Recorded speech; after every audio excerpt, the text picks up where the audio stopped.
Hello Orchid friends, welcome back to my channel. Wherever you are, I hope you're having a great day, staying healthy and staying safe. This orchid is a cross between Violacea and Zebrina. But recently I have also read that Menta-wide, this particular cross has been recategorized as a species and it's no longer a variety of Violacea. So for those of you who care a lot about orchid parentage or even just name, there you go. Okay, so this orchid, I purchased this orchid a couple years ago and it came to me as a I think near mature size orchid, and then it had its first bloom under my care, and since then it has produced 3 flower spike. The first spike ever was very small, stubby in the back, and then it produced 2 more longer, much longer spikes, and this year it gave me 3 flowers from the 2 longer spikes, the younger spikes. Semi-hydroponic is the method I use for this orchid, and since the initial repot, it's been 2 years probably, and I haven't done any repot to this orchid, and that's why you see a lot of area roots growing out of the pot. This orchid has grown quite a bit since that initial repot, and many of the roots inside the cup have already reached the bottom, so it's very good. It's a good sign from my opinion, because that way I no longer need to fill up the water reservoir to the level of the drainage hole. I can always just, as long as I make sure that there is enough water at the bottom, and just to give you a point of reference, 1/4 cup is the amount of water I typically give to this orchid. Only when it's winter time and if I see the weather is cold, the temperature is low, and then the humidity is, normal or even high, then I will reduce the amount of water to about 1/8. So I cut it in half.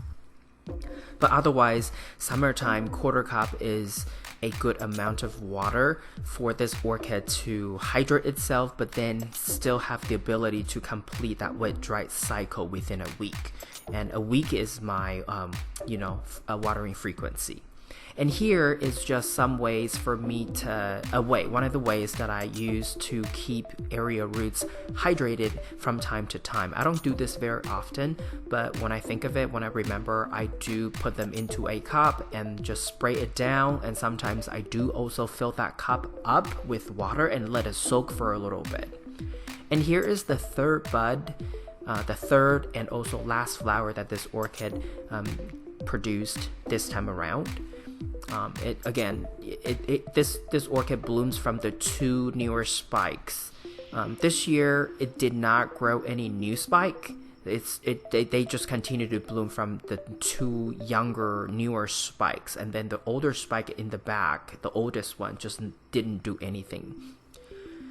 This orchid has some smells to it. I wouldn't call it fragrance, because to me it has that Violacea smell, but probably not as good as Violacea. I mean, to me, I don't care for its smell because it doesn't smell anything sweet at all. So I would only say that it has some kind of smell to it, but I really don't care for it. I would not consider it sweet, not even spicy. So the draw for me initially for this orchid was primarily because it was a cross between Violacea and Zebrina, and for Zebrina I was going for the pattern that you see on the flower, and that was what I was most fascinated by.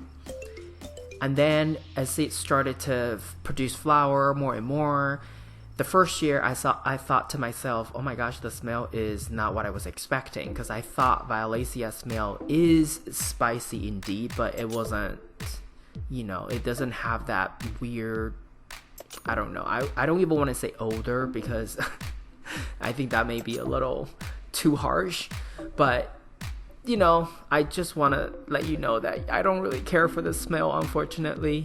But I do love the pattern on the flower and the fussy lip that it has. This orchid also is very hardy. I have never really had to provide any special care other than provide regular watering. That means it's once a week, and the water amount I give this orchid is anywhere between 1/4 cup and 1/8 of a cup. And for the water that I give it, it has 25% or quarter strength fertilizer. Once a month, toward the end of the month, I will usually fill up the cup. I use the double cup method, fill up the cup, and just use water to give it a proper rinse, so that if there's any dead tissue or additional salt buildup from the fertilizer, this orchid would have an opportunity to flush away those unnecessary dead tissues or salt buildup. Semi-hydro is a very good way, and I tend to like it a lot for a couple of reasons. And the biggest reason is that it's inorganic media that does not break down. So I really do appreciate the fact that unless I have to unpot this orchid for root issue, or for maybe the orchid has outgrown the pot, then I repot it. But otherwise, I don't have to worry about the situation, or I guess the the expiration date of the medium, because I can technically keep using the pebbles until indefinitely. But I do think that I need to make some modification to the semi-hydro setup that I have, because initially I drilled the holes the way the level of the reservoir was what I at the time thought was appropriate, but I have since then learned that it's too big, and the orchids can do fine without that much water. So I think what I'm gonna do is, for these cups, next time if I do repot this orchid, I would drill holes at the bottom so that it can go between traditional setup with drainage holes at the bottom and semi-hydro. I can go between these two methods. And why? Because I use outer cup. So the outer cup really is to provide, to block out unnecessary sunlight, so I don't have to deal with the algae. But because the double cup, I can always choose to allow a little bit of water at the bottom, and that would immediately convert it back to semi-hydro if I want. But if I don't want any excess water at the bottom, then it's just simply traditional method.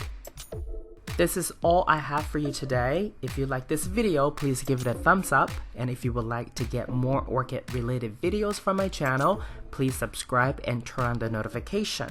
I want to wish you happy growing, and I will talk to you in my next